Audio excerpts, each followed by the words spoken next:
In the decades before the Revolutionary War, we know that George Washington purchased over 8,000 buttons. And we know this because we have his shopping lists and we have the return receipts for payment for all of these buttons. The button orders are very detailed. Washington asks for fancy gold buttons and other expensive buttons to decorate his clothing and the clothing of Martha Washington and the other people that were living in the Washington household.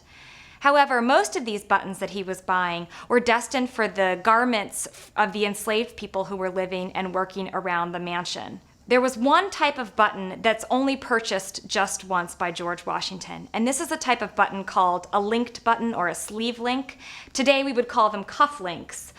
They closed the end of your sleeve. They could have even closed the top of your shirt. That single pair of buttons was priced very high, and so we believe that George Washington bought those cufflinks for himself.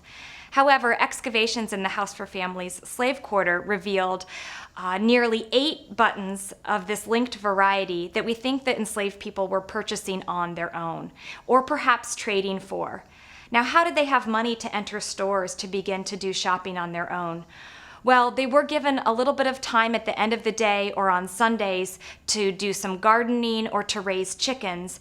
And we know that some of that produce and poultry was actually being sold at markets on Sundays in Alexandria or to the Washington family themselves.